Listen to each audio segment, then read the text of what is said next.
To Ramprasad talks. నిన్న జరిగిన match లోపల ఇండియా అద్భుతంగా పుంజుకుని మరి ఇంగ్లాండ్పై ఘన విజయాన్ని సాధించింది. బౌలర్లు అద్భుతమైన ప్రతిభ కనబరిచారు, అలాగే బ్యాటర్స్ కూడా అద్భుతమైన ప్రతిభ కనబరిచారు. ముఖ్యంగా మనం కొన్ని విషయాల గురించి మనం చర్చించుకోవాలి. సో అది మీకు నేను తెలియపరచుకోవాలనుకుంటున్నాను. చాలా మటుకు ఈ మధ్య కాలం వీడియోలు అన్నింటిలో కూడా నేను వాటి గురించి మీకు కామెంట్ చేస్తూనే ఉన్నాను, షేర్ చేస్తూనే ఉన్నాను. సో మీరు మాత్రం దాని నుంచి ప్రతిస్పందన కూడా జరుగుతుంది. చాలామంది మంచి అభిప్రాయాలు వ్యక్తపరిచారు. సో మొదట రోహిత్ శర్మ తను దాదాపుగా ఒక ఒంటి చేత్తో ఇక్కడి వరకు తీసుకురావడం జరిగింది. చాలా అద్భుతమైన కెప్టెన్సీ, తనకు తానుగా రాణిస్తూ అసలు టీం అందరూ కూడా మరి రాణించేటట్టు చేస్తూ అద్భుతంగా కొనసాగింది అతని కెప్టెన్సీ. సో అతను మనం కొన్ని ఈ మధ్య కాలంలో అంటే నిన్న రాత్రి నుంచి ఈ రోజు వరకు కొన్ని వీడియోలు చూస్తున్నాం. ఏంటంటే రోహిత్ శర్మ డ్రెస్సింగ్ రూమ్లో ఏడ్చినట్టుగా, అంటే అతను ఆనంద బాష్పాలేమో. సో అతనికి అంటే బాధ అయిందేమో, ఎందుకంటే ఎన్నో ఏళ్ళ నుంచి 2013 నుంచి మనం ఐసీసీ ఫైనల్స్కి వస్తున్నాం, సెమీఫైనల్స్కి వస్తున్నాం, కానీ ఓడిపోతున్నాం. సో తన క్యాప్టెన్సీలో అంటే తనకు కూడా ఏజ్ పైబడుతుంది, 36 వరకు ఉన్నాడు. సో ముందు ఆడతాడో లేదో, కానీ తన బాధ అలా వ్యక్తపరచుకున్నాడు అనుకుందాం. కానీ అద్భుతమైన player, is such a wonderful player for India. ఒక లెజెండ్ అని చెప్పుకోవాలి. అతను క్రికెట్ చేసిన సేవ చాలా గొప్పది. అతను భవిష్యత్తులో ఆయన గుర్తింపబడతాడు కూడా. సో ఇప్పటివరకు అయితే మరి రోహిత్ శర్మను అందరూ కూడా ఒక కెప్టెన్గా, ఒక అద్భుతమైన ఓపెనర్గా చూస్తున్నారు. సో అతను ఒక ఓపెనర్ కూడా అద్భుతంగా రాణించాడు. ఎన్నో సందర్భాల్లో ఇండియా నోటి చేత్తు విజయాలను అందించాడు. సో ఆ తర్వాత మనం చెప్పుకోవాల్సింది ఏంటంటే 2 విషయాలు. ముఖ్యంగా 2 మార్పులు చేయాలి ఇండియా ఫైనల్ గెలవాలంటే. ఒకటి, విరాట్ కోహ్లీని మరి రెస్ట్ ఇచ్చి యశస్వి జైస్వాల్ని, అలాగే దుబేని పక్కకు పెట్టి సంజు శాంసన్ తీసుకోవాలని నా అభిప్రాయం. మీరు ఏమనుకుంటున్నారో కూడా నాకు కామెంట్ రూపంలో షేర్ చేయండి. నేను ఖచ్చితంగా మీకు ఆన్సర్ ఇస్తాను. సో ఎందుకంటే కంప్లీట్గా ఇప్పటివరకు కనీసం ఒక 70 రన్ల కంటే కూడా తక్కువ పరుగులు చేసిన విరాట్ కోహ్లీని మనం పెట్టుకొని కష్టం. ఎందుకంటే అతను ఫామ్లో లేకపోవడం ముఖ్యంగా మన దురదృష్టకరం. అతనికి కూడా దురదృష్టం వెంటాడుతుంది. సో ఆ తర్వాత దుబే నిన్న ఆడిన ఇన్నింగ్స్, అతను ఆడిన షాట్కి ఉన్న పరిస్థితులకు అసలు మనం ఇంకా ఒకవేళ మిగతా జడేజా, అక్షర్ పటేల్, హార్దిక్ పాండ్యా ఫెయిల్ అయి ఉంటే భయంకరమైన పరిస్థితులు మనకి ఇండియాకి వచ్చే అవకాశం ఉండేది. కానీ వాళ్ళందరూ రాణించడంతో అదందరూ కూడా మర్చిపోయినారు. బట్ దుబే చూస్తే మాత్రం అతను ఇంకా చాలా నేర్చుకోవాల్సింది ఉంది. ఇంకోటి ఏంటంటే అతనికంటే పెద్ద ప్లేయర్ ఉన్నారు, అతనికంటే మంచి ప్లేయర్ ఉన్నారు. సో అతన్ని ఎందుకు మనం తీసుకురావాలి, అతను ఫెయిల్ అవుతుండే చూడాలి, అతను తీయమని చెప్పాలి, ఇదంతా అవసరం లేదు. ఎందుకంటే అతను ఒక్క బౌలింగ్, అతను ఆల్రౌండర్గా టీంలో ఉంటే ఒక బ్యాటర్గా ఉండాలంటే అతనికంటే మంచి ప్లేయర్ సంజు శాంసన్ ఉండనే ఉన్నాడు. మరి అతను ఎందుకు కొనసాగిస్తారో నాకైతే అర్థం అవ్వట్లేదు. ఎందుకంటే 6 బౌలర్లు ఆల్రెడీ ఉన్నారు. సో బుమ్రా ఉన్నాడు, హార్దిక్ పాండ్యా, హర్షదీప్ సింగ్, అలాగే 3 స్పిన్నర్లు, 3 లెఫ్ట్ ఆర్మ్ స్పిన్నర్లు, రవీంద్ర జడేజా, అక్షర్ పటేల్, అలాగే కుల్దీప్ యాదవ్. సో వీళ్ళు ఉండగా అతనికి బౌలింగ్ వచ్చే అవకాశం కూడా చాలా తక్కువ. అతను బౌలింగ్లో కూడా అతను రాణించిన దాఖలాలు లేవు, అతను రాణిస్తాడని నమ్మకం కూడా లేదు.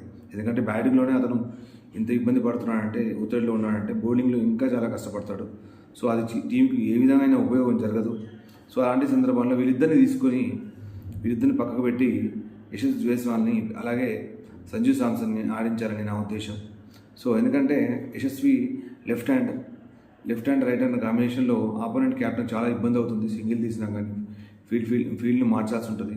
మాటికి ఫీల్డ్ మార్చాలంటే టైం అంతా వేస్ట్ అవుతుంటుంది, ప్లానింగ్ అంతా వేస్ట్ అవుతుంది. సో ఇప్పుడు 2 బ్యాటర్స్ ఉన్నారు. సో విరాట్ కోహ్లీ ఆల్రెడీ ఫామ్లో లేడు. సో ఇది ఆపోనెంట్కి ఒక బలాన్ని ఇచ్చే విషయం. సో ఇలాంటి విషయాలు ఆపోనెంట్ చాలా చక్కగా వినియోగించుకునే అవకాశం ఉంటుంది. సో ఇలాంటి అవకాశాలు ఇవ్వకుండా ఇమీడియట్గా విరాట్ కోహ్లీకి రెస్ట్ ఇచ్చి యశస్వి జైస్వాల్ని ఆడిస్తే మంచిగా ఉంటుందని నేను అనుకుంటున్నాను. మరి మీరేమనుకుంటున్నారో నాకు చెప్పండి. అలాగే ఫైనల్లో టాస్ వేస్తే మరి బ్యాటింగ్ ఎంచుకుంటుందా, బౌలింగ్ ఎంచుకుంటుందా చెప్పాలి మీరు.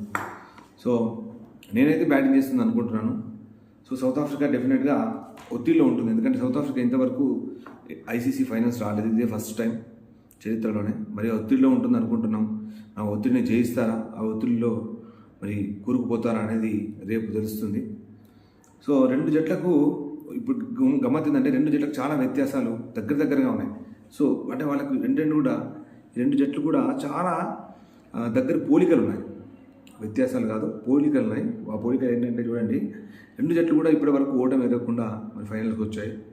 సో ఇండియాకు ఒక వర్షం వల్ల ఒక పాయింట్ రావడం జరిగింది, ఒక మ్యాచ్ కాకుండా. ఆ తర్వాత చూస్తుంటే రెండు జట్లలో సారూప్యత చూపిస్తాను మీకు. చూడండి, సౌత్ ఆఫ్రికా విషయం వస్తే డీకాక్, ఇండియా విషయానికి వస్తే రోహిత్ శర్మ.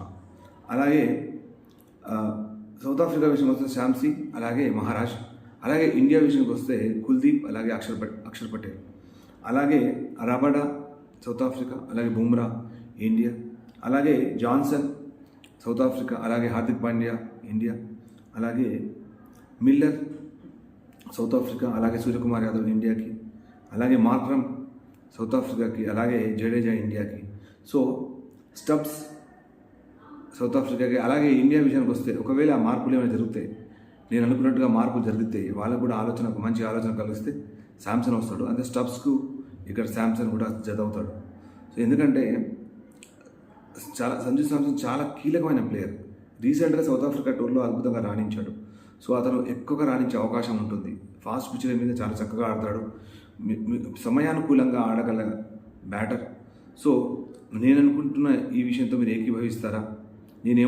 మీ మాటల్లో, మీ ఆలోచనలో కూడా నేను అనుకున్న మాటలు, నేను అనుకున్న ఆలోచనలు మీతో షేర్ చేసుకునేవన్నీ కూడా ఏకీభవిస్తారా? విమర్శిస్తారా? విమర్శిస్తే విమర్శించండి, ఏకీభవిస్తే ఏకీభవిస్తున్నట్టుగా నాకు పోస్ట్ చేయండి, కమెంట్ చేయండి, షేర్ చేయండి.